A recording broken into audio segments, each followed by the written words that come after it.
Salut l'équipe, comment vous allez? J'espère que vous allez bien chez moi, ça va de tonnerre. Dans cette vidéo, nous allons parler de multiprocessing et de multithreading.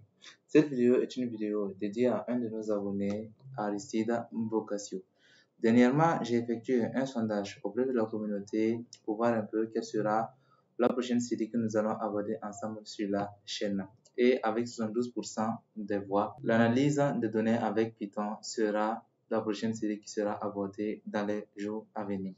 Mais en commentaire, j'ai reçu le commentaire d'un de nos abonnés du nom de Aristide Bocasio qui me demande en fait de faire une passe sur le thread et le multiprocessing en Python pour pouvoir exécuter des fonctions en parallèle. Tout d'abord, avant de commencer, sachez que le multithreading et le multiprocessing est tout simplement des concepts avancés de la programmation. Je dis bien de la programmation et pas que de Python. Lorsque vous êtes développeur d'applications, peu importe le langage que vous utilisez, vous serez amené pour certaines applications assez lourdes, assez complexes, à utiliser en fait le système de multithreading et de multiprocessing en fait pour optimiser en fait la vitesse de votre application. Alors, pour comprendre ce que c'est que le multithreading et le multiprocessing, il va falloir définir d'abord les notions de base, le process et le thread. Alors, qu'est-ce que c'est qu'un process? Le process, c'est ni plus ni moins en fait qu'un processus d'exécution d'une application. Par exemple, actuellement, nous avons lancé Visual Studio.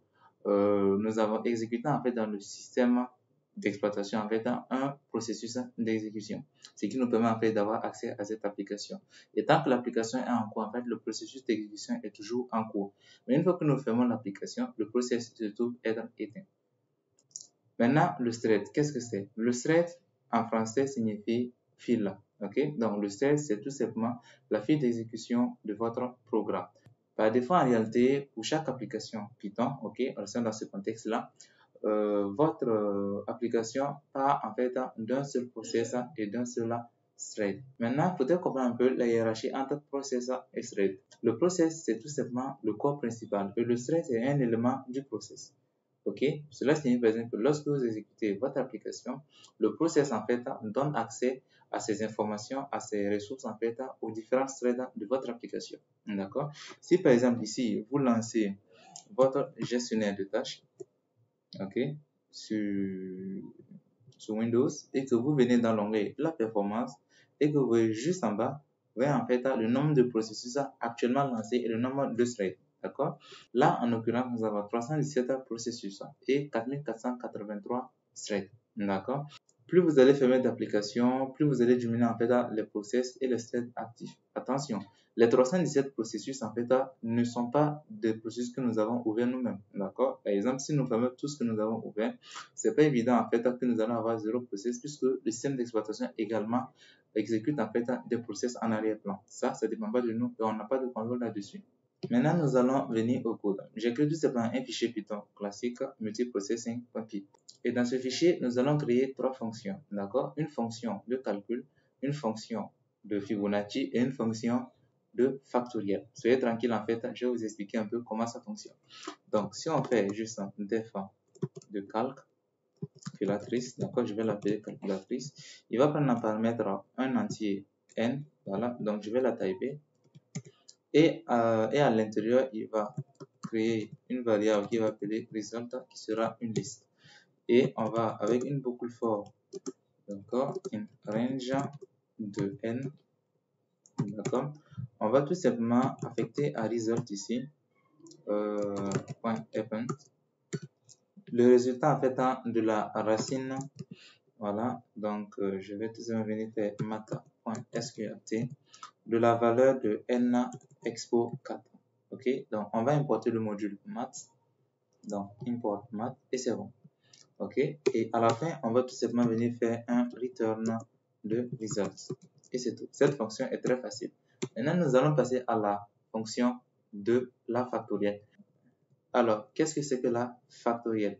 La factorielle là, couramment notée n point d'exclamation, c'est tout simplement le produit de l'ensemble des valeurs positives inférieures ou égales à n.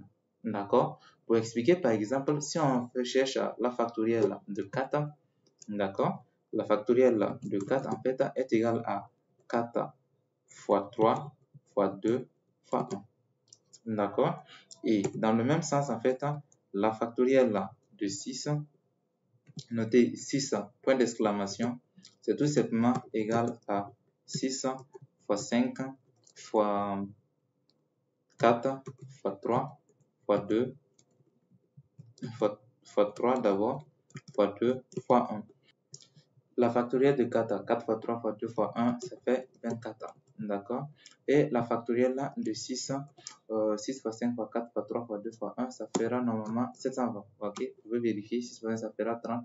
30 fois 4, ça fera 120. 120 fois 3, ça fera 360. 360 fois 2, ça fera 720. 720 fois 1, 720. D'accord? Donc, voici un peu comment est-ce qu'on va développer. Donc, on va développer une fonction qui va faire ce calcul-là. Donc, on va la nommer factorielle tout simplement. Là, on va pas se compliquer la tâche. Et elle va prendre en paramètre une valeur n, d'accord? Et la valeur n sera de type int également. Alors, à l'intérieur, comment est-ce qu'on va effectuer cette opération? On va tout simplement déjà faire un typage, faire une condition, d'accord? La condition, on va dire simplement si n est inférieur ou égal à 1, d'accord? Donc, on va dire que si n est inférieur ou égal à 1, ok? Alors, dans ce cas, tu vas juste faire un return de 1. Pourquoi cela? Simplement parce que la factorielle ne prend pas en compte les valeurs négatives. C'est simplement les valeurs positives comprises entre 0 et n. D'accord? Compris entre 1 et n. Ok? Alors, donc, si la valeur est inférieure à 1, voilà, c'est-à-dire qu'à partir de 0 en descendant, on retourne juste 1. Sinon, on va juste faire un return de n multiplié par la factorielle de n moins 1. D'accord? Donc, voilà ce qu'on va faire.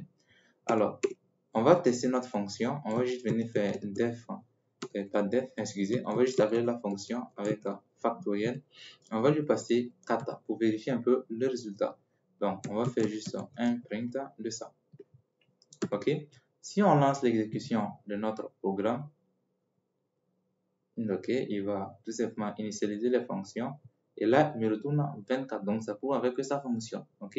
On va tester la factorielle de 600. On va croiser les doigts pour vérifier que ça fonctionne, que je ne me sois pas trompé. Et ça fait évidemment 720. Alors maintenant, nous allons passer à la fonction de Fibonacci. La fonction de Fibonacci, en fait, dénote en fait de la suite de Fibonacci. Et cette suite est tout simplement une suite de valeurs entières dont la valeur i est égale en fait à la somme de la valeur i-1 et de i-2.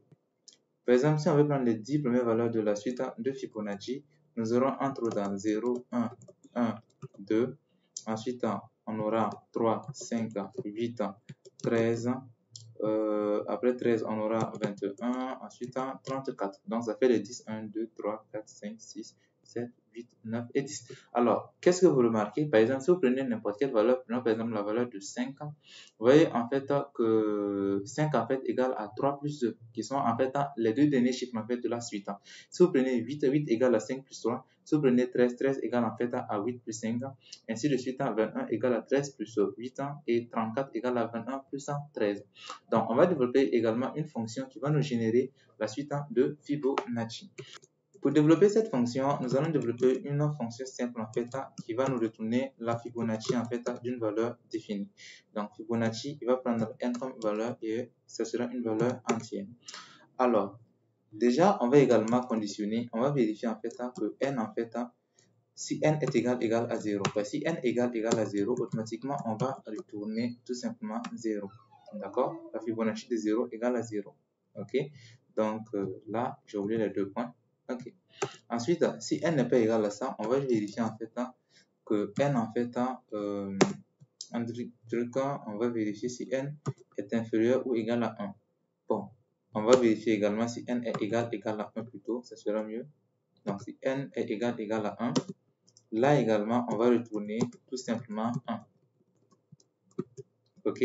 Sinon, on va tout simplement retourner Fibonacci. On va venir faire un return de Fibonacci de n-1, OK, plus Fibonacci de n-2, n-2, et c'est tout. Donc, si on revient voir un peu, si on prend la Fibonacci en fait de 3. On va vérifier ça ensemble ici. Donc, je vais appeler la fonction. Je vais dire Fibonacci de 0. On va tester d'abord avec 0. Normalement, il doit nous retourner automatiquement 0. Donc, on va printer cette valeur pour voir un peu ce que ça va nous donner. Donc, je vais exécuter. Et là, il me dit 0 et 720. Donc, ça marche. Fibonacci de 1 également, il doit me retourner évidemment 1. Voilà. Donc, Fibonacci de 2. Vous allez voir un peu. Il me retourne toujours 1. Donc, si on prend en fait, ça fait en fait, c'est comme des index, on dira 0, 1, 2, 3, 4, 5, 6, 7, 8, 9 et 10. D'accord? Donc, si on part à Fibonacci de 10, il doit nous retourner normalement 34. Et là, il m'affiche 55. On peut penser que c'est une erreur. En fait, ce n'est pas une erreur. J'ai mis Fibonacci de 10. Si vous comptez de 0 à 10, vous avez 11 valeurs. C'est comme si en fait, je demandais en fait la 11e valeur de la suite de Fibonacci, qui est égale à 34 plus à 21. Si je veux en fait la valeur de 34, il va falloir que je tape Fibonacci de 9. Et là maintenant, si je réexécute ça, il va m'afficher 34. Donc, ça prouve que la fonction Fibonacci fonctionne. Maintenant, nous allons développer une fonction ici qui va tout simplement nous générer la suite de Fibonacci. Cette suite-là, automatiquement. Alors, on va venir ici, je vais effacer ça, j'en aurai pas besoin. Et je vais définir une fonction que je vais appeler suite Fib, d'accord, pour dire la suite de Fibonacci. Donc, lui, il va prendre en fait un n, n étant en fait le nombre de valeurs que nous voulons dans la suite, d'accord. Et à l'intérieur, ce qu'il va faire, c'est très simple. Il va récupérer un tableau qu'il va appeler également result, qui sera un tableau vide, ok. Et il va utiliser une boucle for i in range de n, voilà. Et là maintenant, il va tout simplement appeler Fibonacci de i, c'est tout, ok. Et là maintenant, il va tout simplement stocker ça dans result. On va venir faire juste ça, result point happen. Et nous allons tout simplement lui passer le retour en fait de ça. Et à la fin, on va juste venir faire un return de result. Ok, donc maintenant, on va tester un peu la fonction de la suite de Fibonacci. Donc, on va tout simplement venir créer, bon, on va printer juste cette valeur. On va venir faire un print de suite de Fib. Et on va lui demander en fait de nous passer les 10 premières valeurs de la suite. Et si je relance l'exécution, bim, il nous affiche correctement 0, 1, 1, 2, 3, 5, 8, 13, 21 et 34. Donc, en fait, cette suite est ressortie. Donc, maintenant, je vais effacer les commentaires, j'en ai plus besoin. Donc, on a nos 3 fonctions. Maintenant, en fait, on va tester quelque chose. Je vais ramener les 2 derniers. Vous allez voir ce qui va se passer lorsque je rentre une valeur extrême ici. Par exemple, si là, je prends 100, ça sera trop. Ça va prendre trop de temps. Disons peut-être 30. Ok, je vais demander de me trouver en fait les 30 premières valeurs de la suite de Fibonacci. Et là, voilà ce qui m'affiche. Ça affiche correctement ça. Donc, on va aller peut-être à 70. On va revenir. On va relancer. Et vous voyez que lorsque je demande en fait les 70 premières valeurs de la suite, voilà, il va prendre un peu de temps. Voilà, il va susciter carrément même votre système. Et là, j'ai interrompu en fait l'application. Pour la simple raison que ça prenait extrêmement de temps. Donc, je vais tout simplement revenir ici et je vais placer la valeur de 40, d'accord, pour ne pas exagérer la chose. On va relancer pour voir un peu si après juste maximum 30 secondes, il affiche un résultat. Ok, finalement 40 c'est toujours trop. On va venir à 35. Donc, je relance à nouveau sur le 35. J'ai 5 valeurs de plus. Et voilà, donc à 35 ans, ça passe. Donc on a quelques secondes. Donc on va essayer en fait d'ajouter au moins un 30 au niveau de la factorielle pour voir un peu. Et là, on va attendre quelques secondes. Il va exécuter d'abord la suite de Fibonacci et ensuite il va nous envoyer pour la factorielle. Et voilà, ça marche. Donc pour la factorielle, j'ai l'impression que les 30 c'est peu. Je vais peut-être aller à 100. Donc d'abord, je vais commenter la suite de Fibonacci. Donc je vais venir là, je vais noter la console. Et je vais relancer l'application et ça s'affiche automatiquement. Donc voici en fait la factorielle en fait de ça. D'accord. Donc on va passer 900. Ok, donc c'est bon. Donc en fait, voici en fait la factorielle de 900 qui est là.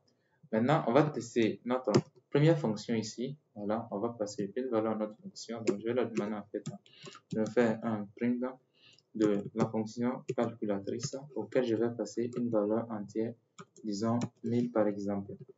Donc 1000 ça sera trop, bon, disons peut-être 500 pour le test. On va juste voir si ça fonctionne.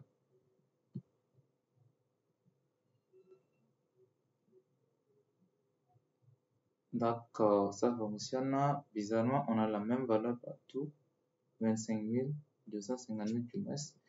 On va aller voir un peu. Je dis en fait, tu dois venir faire de N. C'est plutôt I que tu dois faire ici. Donc, si je relance maintenant, voilà ce que ça va donner. Donc, on va tester ça maintenant avec une valeur très grande, peut-être 10 000. On va relancer. D'accord. Donc, 100 000.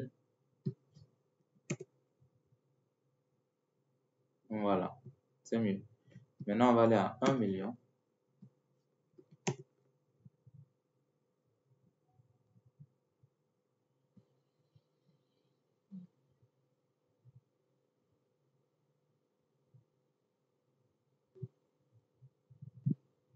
Voilà. Donc, vous voyez que là, ça parcourt toujours. Tout ça. Donc, 1 million, c'est trop. Je vais dire peut-être que je veux que tu passes à 700 000. Donc, 700 000, ça doit être bon. On va interrompre l'application en cours. Je vais dire CLS et je vais relancer.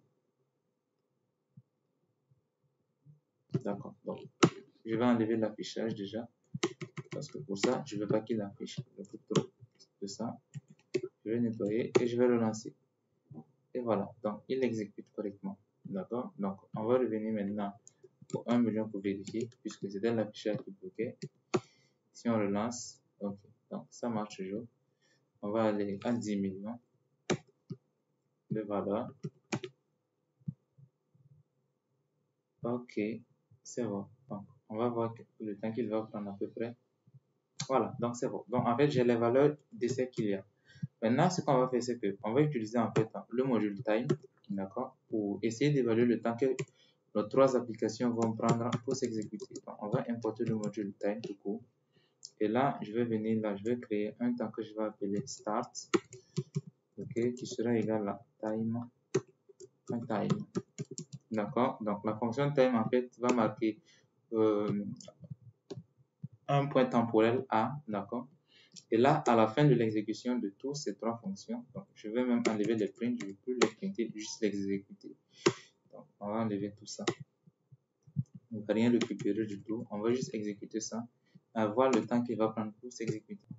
Donc, la prochaine marque temporelle sera à end ici. Et là, il sera également à time.time toujours. Voilà. Donc, c'est bon. Donc, maintenant, à la fin, nous allons tout simplement voir la différence. Je vais fermer le menu de gauche, je vais fermer également celui de droite. Et nous allons printer juste la différence de temps qu'il y a eu entre le début et la fin de l'exécution. On va utiliser un f-string. Quand on va tout simplement venir marquer en fait durée d'exécution. D'accord. Mono thread. Ok. Et là, on va dire que ça fera tout simplement end moins start. Et c'est tout. D'accord. Maintenant, si je relance l'exécution de ça, voilà, étant donné que je n'ai pas demandé en fait à ce qu'il m'affiche les valeurs, il va simplement marquer la durée qu'il y a eu entre le start et le end. Et là maintenant, il me dit en fait que ça m'a coûté en fait à 15 secondes 77 ans. Donc on va mettre en fait la marque temporelle, le S ici. Donc je vais réexécuter encore. Ok, et après quelques secondes, on va voir.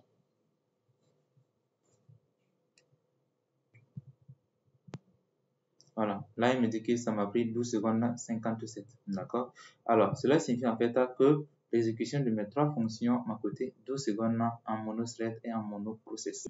Alors, maintenant, nous allons essayer en fait le multi-threading pour voir un peu le temps d'exécution que cela va nous prendre dans ce contexte. D'accord. Donc, on va le lancer encore une fois. Vous allez voir que le temps va varier en fait d'une exécution à une autre, mais ce sera essentiellement égal. On va exécuter encore le monothread pour voir un peu le résultat. Et là, il me dit en fait que cette fois-ci, ça coûte 13 secondes 28. D'accord? Alors, je vais remonter un peu plus haut et je vais tout simplement utiliser le multithread pour exécuter maintenant.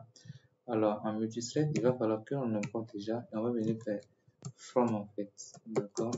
Threading qui est là. C'est ça, from threading, import thread. On va importer la classe thread. Ok? Alors, ce qu'on va venir faire, c'est que depuis là, en fait, je vais en fait utiliser la condition, je dirais if underscore name, ok, est égal à underscore main. D'accord? Ok, main. Et si c'est le cas, je vais exécuter tout ça. Donc, on va pas l'exécuter, ça va pas changer grand chose. Maintenant, ce qu'on va venir faire, c'est qu'on va définir ici en fait nos différentes threads. Okay? Donc, on va définir des variables que je vais appeler T1 ou thread 1 qui sera égal en fait à thread. Ok? Et thread va prendre en paramètre plusieurs arguments dont deux nous intéressent particulièrement. Le premier argument, c'est target. Et la target sera la fonction cible en fait de notre thread. Donc, on va lui dire en fait que je veux que tu utilises la suite de fibres. On va placer en fait les éléments dans le même ordre. Ok. Et ensuite, on aura l'argument args, ok, qui va prendre en fait une collection qui sera l'ensemble des arguments nécessaires à l'exécution de la fonction. Donc, on va créer de la même façon la thread 2 et la thread 3. Ok. Et ici, maintenant, on va venir juste dire que la taille que seulement va changer. Là, ça sera la factorielle, du coup. Et factorielle, maintenant, aura pour valeur 900. Et ensuite, on aura la calculatrice ici, qui aura pour valeur ici 10 millions. Donc, on va juste copier ça, ici, et on va la coller ici. Une fois que ça c'est fait, on n'a plus besoin de ça. On va tout simplement la supprimer. Et maintenant, on va lancer le thread, puisque à la création, elle se lance pas automatiquement.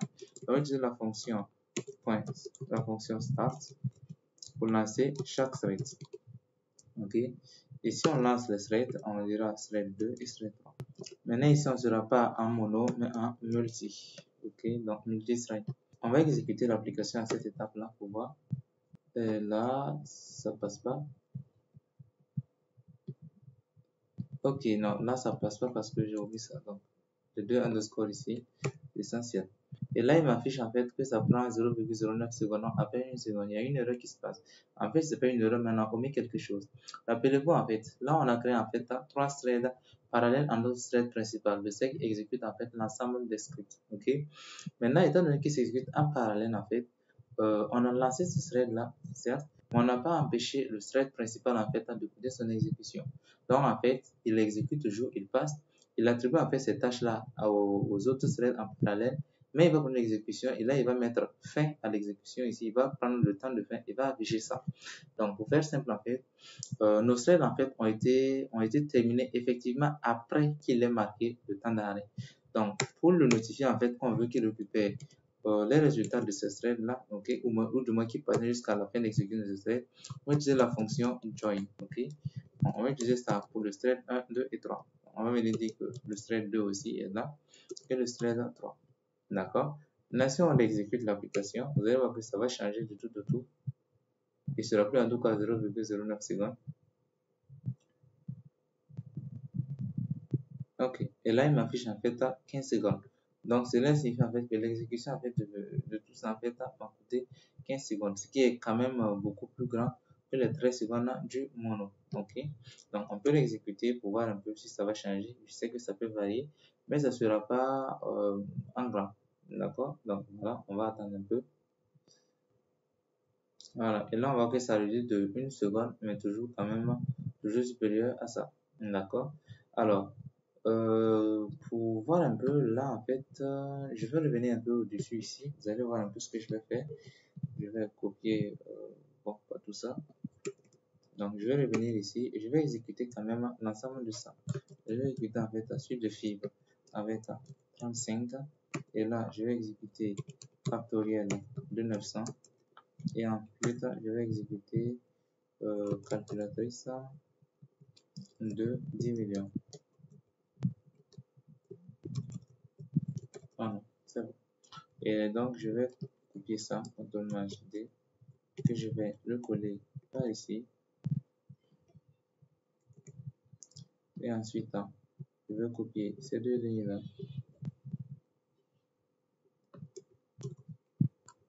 Que je vais amener plus haut. Voilà. Donc, c'est bon. Et là, on va revenir à du mono straight. Donc, alors, j'ai dit que c'est du mono straight. Pourquoi est-ce que je fais ça? Simplement pour qu'on puisse comparer en fait la valeur en temps réel. En fait, le processeur en fait que vous utilisez, le processeur de votre machine en fait varie en fonction de sa charge, d'accord? Donc là, après, il m'a affiché 14 secondes. Mais que si on exécute en mono straight, ça sera beaucoup plus grand. Donc, je vais exécuter l'application. On verra la durée en mono et en multi, d'accord? Donc, il va s'exécuter. Là, en mono, il me sort 1378 et en multi 1245. Maintenant, on va voir un peu le multiprocessing. D'accord? Et pour le multiprocessing, on va importer le module, la classe process from multiprocessing. D'accord? Donc, multi, pas pré, mais processing. Et là, on va venir lui demander en fait de me faire un import de process. Une fois que le process est importé, bon, là, en fait, il va falloir que je commente un peu les lignes pour ne pas me perdre.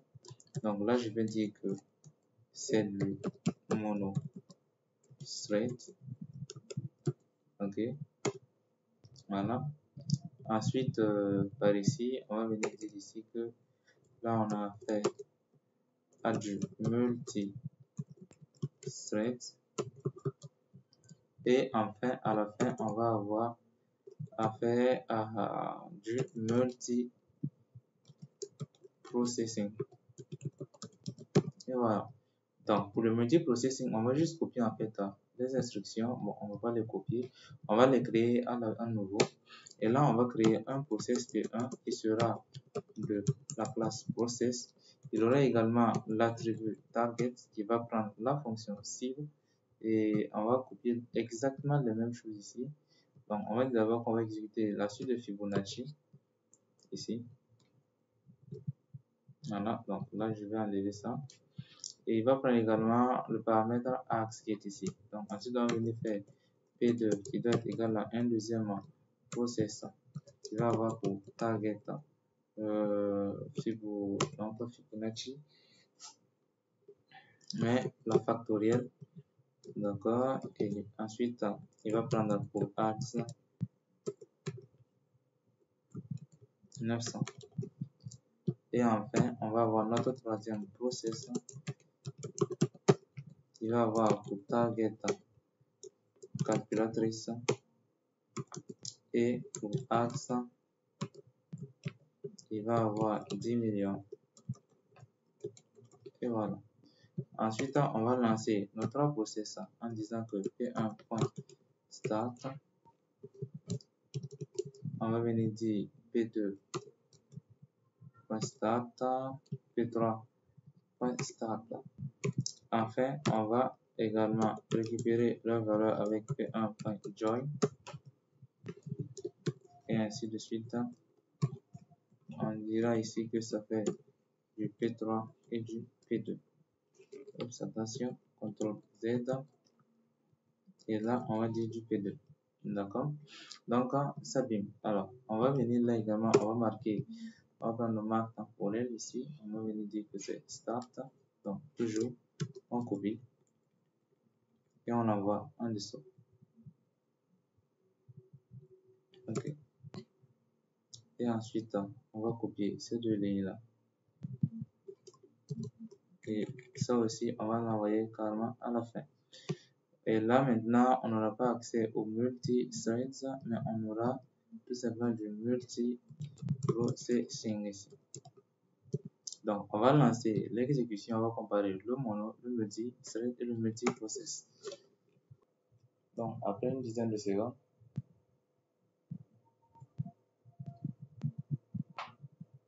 il nous affiche 14 secondes pour le mono-thread,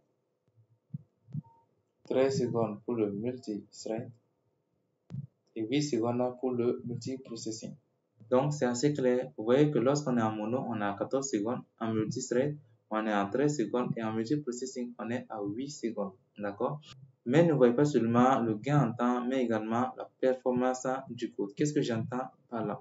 En fait, le multi-thread et le multiprocessing, en fait, ont l'avantage de créer des tâches non bloquantes. C'est-à-dire seulement que les tâches ne sont pas bloquantes. Par exemple, lorsqu'on a exécuté ce thread, vous voyez que lorsqu'on n'a pas exécuté les méthodes join, en fait, le temps d'exécution allait très très vite. Cela signifie en fait que en fait, le thread principal exécute la suite des instructions en ignorant en fait les valeurs en fait des autres threads. En fait, ça ne le concerne pas et continue l'exécution.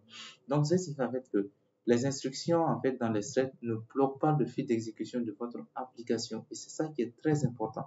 D'accord? Par contre, par exemple ici dans le monothread, cette ligne ne pourra jamais s'exécuter si celle-ci ne s'exécute pas. D'accord? Donc, cela signifie en fait que si vous utilisez du monothread, la première exécution doit forcément finir en fait avant que la deuxième exécution ne continue. Par contre, ici, les instructions en fait sont indépendantes les unes des autres.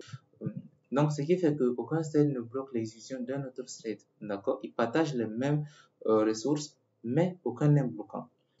Maintenant, en fait, ce qu'on pouvait faire également ici, je vais fermer ça. En fait, là, on a trouvé avec nos trois fonctions à trois threads différents.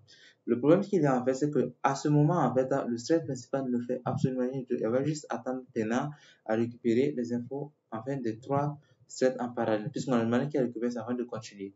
Ce qu'on va lui dire ici, c'est qu'on va lui dire en fait que au lieu d'exécuter la suite de Fibonacci dans un thread séparé, je veux que tu l'exécutes directement. Donc, je vais l'envoyer carrément en bas ici. Et je vais tout simplement l'exécuter avec suite de Fibonacci. Et on va lui passer la valeur de 35. Si je me rappelle, c'était la valeur qu'on a appliquée à la suite de Fibonacci. Voilà, c'est 35. Et là, on va supprimer le thread 1, CTRL-K. Et là aussi, CTRL-K, on va supprimer ça. On va faire la même chose ici. On va supprimer ça, CTRL-K. Et là, on va exécuter Fibonacci suite, donc suite de Fibonacci, et on va lui passer 35 ici. Donc, suite de Fibonacci, 35, on va également vérifier ça. On marche K ici, et on va supprimer aussi ça ici. Maintenant, en fait, on va déplacer cette instruction-là après le lancement des threads ici. D'accord? Après le lancement des threads, on va exécuter cette fonction. Et par-dessus ici aussi, on va la déplacer également vers ici. Donc, on va l'exécuter, cette application maintenant, pour voir un peu l'apport en fait que cela va nous offrir. Donc, elle tourne toujours.